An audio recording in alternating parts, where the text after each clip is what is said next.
안녕하세요. 소아청소년과 전문의 하정훈입니다. 이제 위드 코로나가 시행되었습니다. 위드 코로나가 되면 코로나 환자가 급증할 것이고 코로나에 걸릴 확률이 증가될 수 있는데 접종을 할 수 없는 아이들이 당장 큰 문제입니다.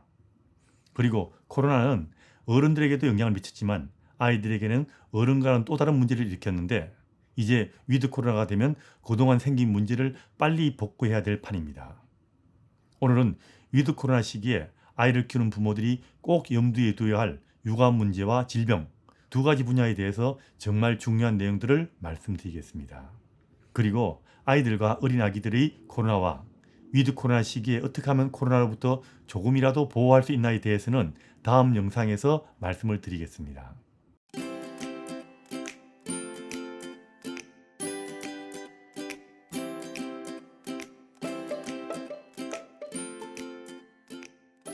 오늘은 위드 코로나 시기에 주의할 점입니다. 우선 육아 문제입니다.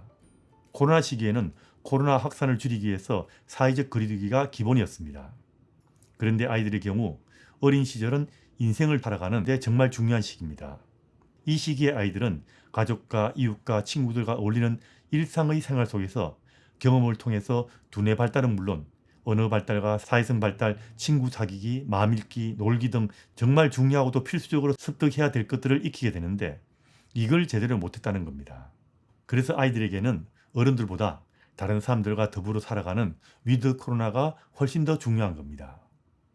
위드 코로나 시기에 아이를 제대로 키우려면 부모와 가정과 이웃과 사회가 제대로 된 일상으로의 복귀가 중요합니다. 아이들의 언어 발달과 사회성 발달에는 부모가 특별한 것을 가르치는 것이 아니고 아이들은 이런 것을 일상생활 속에서 배우게 됩니다. 다시 말하면 아이들은 가족과 이웃과 사회에서 다른 사람들과 어울려 사는 일상생활 속에서 언어 발달, 사회성 발달 등 모든 영역의 두뇌가 골고루 발달하게 됩니다. 일상생활 속에서 부모가 특별한 노력을 하지 않아도 두뇌는 제대로 발달한다는 겁니다. 그리고 일상생활 속에서 두뇌가 발달해야 두뇌의 모든 영역이 조화롭고 균형 있게 발달할 수 있고요. 이건 일상생활 속에서 제일 잘 발달할 수 있는데 일상생활 속에서 제대로 되지 않으면 아무리 부모가 열심히 노력하고 가르친다 해도 제대로 발달하는 것이 힘들 수 있다는 겁니다. 그래서 아이는 가족과 이웃과 사회에서 다른 사람들과 어울리는 일상생활을 제대로 하는 것이 중요한 겁니다. 그리고 일상생활 속에서 아이 스스로 두뇌 발달이 이루어지면 부모가 특별한 별도의 노력을 따로 할 필요가 없다는 점도 매우 중요합니다. 부모가 일상을 살았을 뿐인데 아이의 두뇌 발달도 잘 되는 것, 이게 중요한 겁니다. 그래서 아이들 발달에도 위드 코로나는 정말 중요한 겁니다. 그리고 발달 중에 제일 먼저 신경 써야 할 것이 언어 발달입니다. 코로나 때문에 집에만 있는 부모와 아이들이 많아지면서 언어 발달에 문제가 있는 아이들이 부쩍 늘었습니다. 언어 발달에서 제일 중요한 것은 일상의 대화 노출입니다. 이게 어른들 간의 일상 대화 노출이면 더 좋습니다. 쉽게 이야기해서 어른들 간의 일상의 대화를 아이가 집에서 듣고 자라는 겁니다. 이게 하루 6시간 이상이면 좋습니다. 2돌이 전이 언어 발달에 제일 중요하지만 2돌이 지났어도 언어 발달에 제일 중요한 것은 일상의 대화 노출이라는 것은 변하지 않습니다.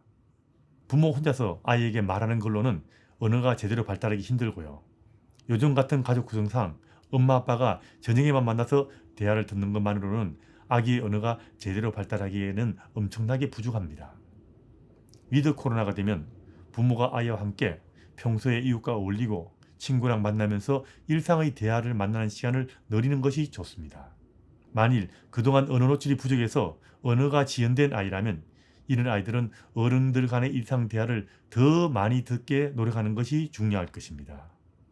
그리고 우리말이 늦은 아이들은 초등학교 입학 전에 영어나 글자를 가르치지 않게 굉장히 주의해야 됩니다. 우리말을 제대로 익히는 것이 제일 중요하다는 이야기입니다. 우리말을 제대로 배운다는 것은 단순하게 말을 배운다는 것을 넘어서 언어 중추를 발달시키고 논리력과 사고력을 발달시키게 되는데 이게 곧 공부하는 두뇌를 만들어주는 겁니다. 다시 말하면 가족과 이웃과 어울리는 일상을 회복하는 것이 언어 발달과 두뇌 발달과 공부하는 두뇌를 만드는데 제일 중요하다는 거 알아두시고요. 위드 코로나 시대에는 위드 이웃하고 위드 친구 하는 거 잊지 마시기 바랍니다. 그 다음은 인간관계와 사회성 교육입니다. 아이들은 어릴 때부터 부모가 다른 사람 만나는 것을 보고 인간관계를 배웁니다. 어른들의 롤모델이 아이들이 인간관계를 배우는 데 필수란 이야기입니다. 그래서 생후 100일부터 부모가 아이와 함께 가족 아닌 이웃이나 친구를 가능하면 매일 만나는 것을 권장하는 겁니다. 그런데 코로나가 되면서 이게 잘 안 된 아이들이 너무 많죠. 아이들은 부모가 다른 사람 만나는 것을 보고 인간관계뿐 아니라 마음 읽기도 배우는데 이걸 제대로 못했기 때문에 위드 코로나 시기에 다시 복구해야 한다는 이야기입니다. 1대1 인간관계가 잘 되는 아이들이 다인관계도 잘 되고 나중에 사회성도 좋아지는 겁니다. 어른들이 롤모델을 제대로 보고 경험하지 못한 아이들끼리 놀게 한다고 친구를 잘 사귀게 되는 거 아닙니다. 어린이집에 보낸다고 사회성이 좋아지는 것도 아닙니다. 3살 이전에 어린이집에 보내는 것이 사회성 발달에 별 도움이 되지 않는다는 전문가의 의견도 꼭 염두에 두시기 바랍니다. 코로나 시기에 제대로 하지 못했던 가족과 이웃과 친구와 더불어 사는 부모의 모습을 좀 더 열심히 보여주고 아이가 경험하게 하는 것, 이건 언어 발달뿐 아니라 인간관계 발달에도 중요하고 사회성 발달과 나중에 대인관계가 좋은 아이로 키우는데 정말 중요하다는 거 잊지 마시기 바랍니다. 쉽게 말해서 부모가 다른 사람 만나는 것을 보여주고 아이가 또래랑 동네에서 매일 놀게 해주란 이야기입니다. 언어 발달과 인간관계 발달, 이 두 가지는 코로나 시대를 살아온 아이들에게는 절대적으로 부족할 수밖에 없었던 것이고요. 위드 코로나가 된 지금 부모가 제일 신경을 써야 할 부분이란 이야기입니다. 그리고 아이들 역시 일상으로 돌아가는데 익숙해지게 노력하셔야 됩니다.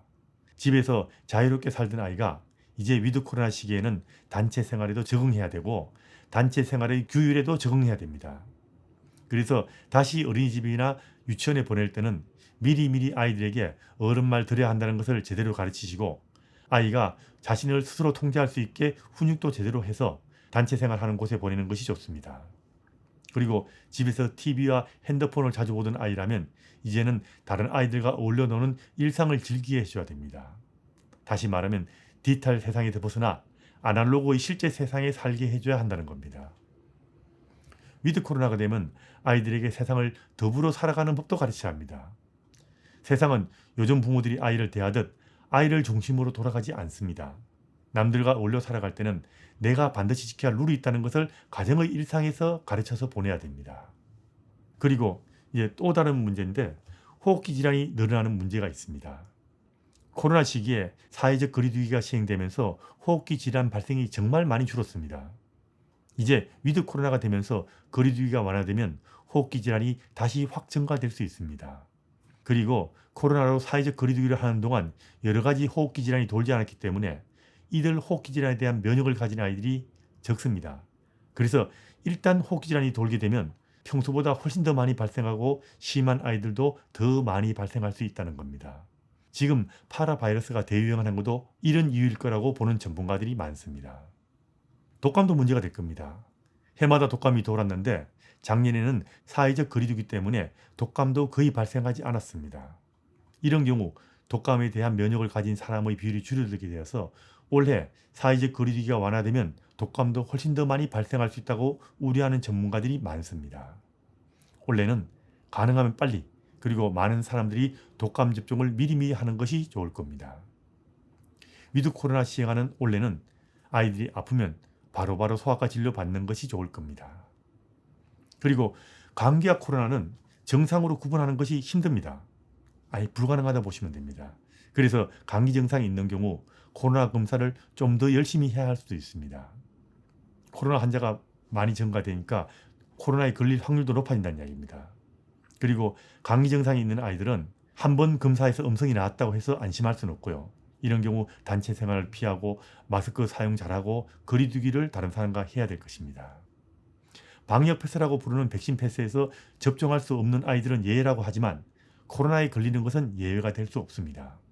그래서 이제는 감기는 물론 아픈 아이들은 유치원 어린이집은 물론 단체 생활을 피하는 것이 좋습니다. 어린이집은 안 보내도 학원을 보내는 부모도 있는데 이거 역시 곤란합니다. 아픈 아이들은 다 쉬어야 됩니다. 코로나 예방접종을 하지 못하는 아이들을 코로나로부터 예방하는 방법에 대해서는 다음에 영상을 만들어 따로 올리겠습니다. 위드 코로나로 사회적 거리두기가 완화되면 코로나 환자가 급격하게 늘어날 수밖에 없다는 점 다시 한번 말씀드립니다. 다시 말하면 과거와는 좀 달리 이제는 일상생활 속에서 주위에 코로나 환자가 있을 가능성이 훨씬 더 높아질 수 있다는 것을 염두에 두셔야 됩니다. 그리고 언제라도 내가 코로나에 걸릴 수 있다는 것을 꼭 생각하셔야 됩니다. 접종을 해도 마찬가지입니다. 위드 코로나로 코로나에 걸릴 위험성이 높아지면 임신부도 주의해야 됩니다. 임신부가 코로나에 걸리면 중증으로 잘 넘어가기 때문에 태아도 문제가 될 수 있습니다. 그래서 위드 코로나 시기에는 임신부가 코로나 접종하는 것이 더 중요해질 것입니다. 그리고 코로나 환자가 급증하는 위드 코로나 시기에는 출산 후 산후조리할 때도 주의해야 됩니다. 산후조리원에서 산후조리하는 경우 아기를 신생아실에 맡기는 것은 정말 곤란한 일이 될 수 있습니다. 24시간 모유동실하는 것이 아기를 코로나로부터 보호하기 위해서 필수라고 보시면 됩니다. 그리고 모유수유하는 부모들도 주의해야 됩니다. 위드 코로나 시기에는 환자가 확 증가되는데 모유 먹이는 엄마도 코로나 걸리는 확률은 마찬가지로 확 증가될 겁니다. 모유 먹이는데 엄마가 코로나에 걸리면 아기와 함께 격리돼야 되는데 이거 정말 엄청난 이야기죠. 진짜 고생할 수 있습니다. 도와줄 사람도 없이 아기하고 격리되면 정말 막막할 수 있습니다. 그래서 모유를 먹이는 엄마일수록 코로나 접종하는 것이 더 필요할 수 있습니다. 위드 코로나 시기에는 접종하지 않으면 걸린다라고 생각하시면 됩니다. 그리고 접종하면 코로나에 걸릴 확률이 확 줄어들고 걸려도 가볍게 걸린다고 보시면 됩니다. 그래서 접종을 권장하고 있는 겁니다. 코로나 시대를 살아온 아이들에게는 과거에 너무나 당연했던 이웃과 사회와 함께하는 일상을 제대로 경험하지 못했습니다. 이건 아이들 인생에 정말 소중한 기회를 잃어버린 거나 마찬가지입니다. 이제 위드 코로나가 되었습니다. 그 무엇보다도 가족과 이웃과 사회가 함께하는 아이의 일상을 회복해 주는 것이 평생의 두뇌 발달과 인간관계 발달에 정말 중요하다는 거 잊지 마시기 바랍니다.